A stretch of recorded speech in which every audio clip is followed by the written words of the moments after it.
Kembali sahabat rumah belajar, pada kesempatan kali ini kita akan membahas tentang teks prosedur.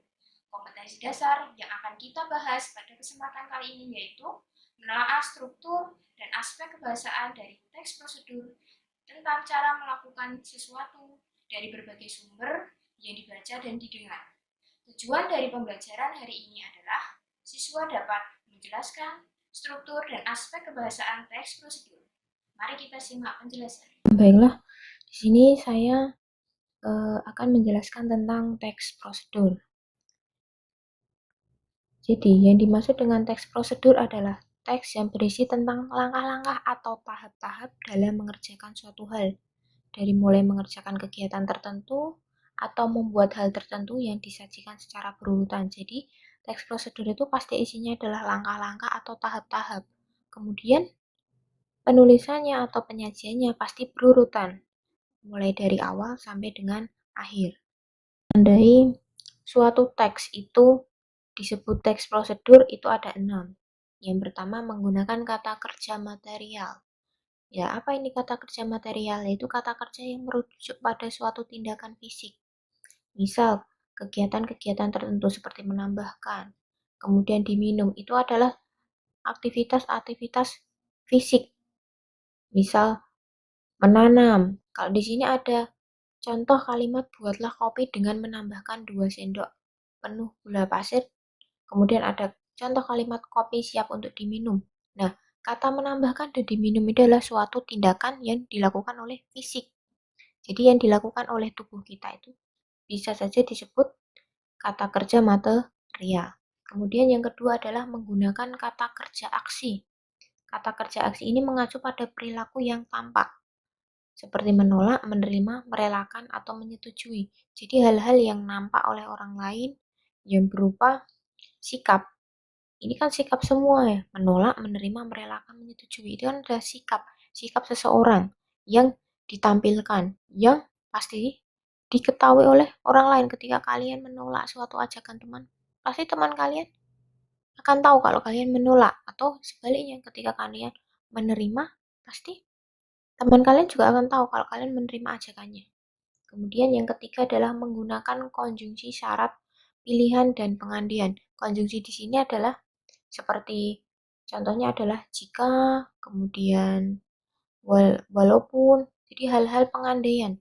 Misal contohnya, jika aku menjadi pilot, aku akan menerbangkan pesawat keliling dunia. Itu adalah pengandaian. Jika pengandaian. Jadi hal-hal yang ingin dicapai di masa depan. Kemudian yang keempat adalah menggunakan konjungsi temporal. Nah, tempo kaitannya dengan waktu. Konjungsi tempo ini merujuk pada urutan waktu sekaligus sebagai sarana kohesi teks. Kenapa? Karena contoh konjungsi temporal ini adalah antara lain lalu, kemudian, selanjutnya, sebelumnya. Nah, itu biasanya untuk menghubungkan antar kalimat satu dengan kalimat yang lain dan antar tahapan satu ke tahapan yang lain. Kemudian yang nomor 5 adalah menggunakan kalimat perintah. Kalian pasti sudah familiar dengan kalimat perintah. Kalimat perintah seperti tutup pintu itu, kemudian masukkan adonan ke dalam wadah. Nah, itu kan kalian diminta untuk melakukan suatu tindakan. Tapi bedanya di dalam teks prosedur ini, kalimat perintahnya tidak ditandai dengan tanda seru. Nah, bedanya dengan kalimat perintah yang ada di luar teks prosedur. Kalimat perintah di dalam teks prosedur tidak membutuhkan tanda seru. Kemudian ciri yang keenam adalah menggunakan partisipan manusia dengan umum. Maksudnya di sini adalah ya diminta untuk melakukan sesuatu meskipun terkadang yang dimaksud dalam teks tersebut ada dirinya sendiri. Misal ketika kalian membuat teks prosedur, otomatis secara tidak langsung sebenarnya kalian itu menyuruh diri kalian sendiri. Misal ketika kalian membuat teks prosedur cara membuat pisang goreng, otomatis yang baca siapa? Ya kalian sendiri, karena yang buat kalian. Jadi otomatis partisipannya adalah kalian sendiri, selain nanti ada orang lain yang membaca teks kalian. Kemudian yang kelima adalah konjungsi syarat atau pilihan atau pengandian. Nah, ini sama ya dengan nomor 3. Jadi, kalimat-kalimat pengandian, kalimat-kalimat yang bertujuan untuk mengandaikan atau mensyaratkan kejadian yang akan datang. Kemudian yang nomor 6 adalah menggunakan kata sifat untuk menandai suatu kondisi. Kata sifat ya, seperti ketika kalian sedih, nah itu adalah kata sifat sedih itu. Sedih, marah, senang, bahagia, kecewa. Nah, itu adalah kata sifat. Nah, ini adalah contoh. Jadi dalam teks prosedur itu pasti ada judul yang pertama.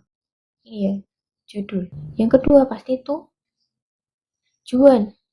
Nah, yang ketiga ada alat di sini, alat dan bahan. Jadi ketika melakukan sesuatu pun kalian juga membutuhkan alat dan bahan. Namun ini bisa saja dihilangkan ketika kalian membuat teks prosedur jenis yang ketiga tadi, melakukan kegiatan sesuatu. Jadi alat-alat yang digunakan mungkin hanya alat-alat pendukung, misal matras. Nah, kemudian struktur yang keempat ya ini adalah langkah. Nah, setelah bahan dan alat, itu pasti ada langkah-langkah. Langkah-langkahnya ini harus urut.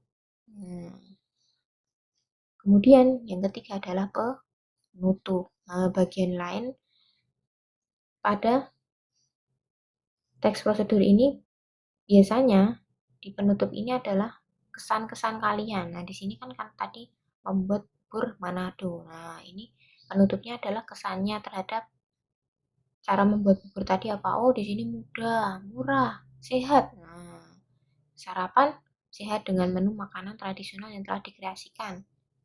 Nah, seperti itu. Jadi, berupa kesan kalian. Sekian penjelasan dari saya. Selamat berjumpa kembali, sahabat rumah belajar.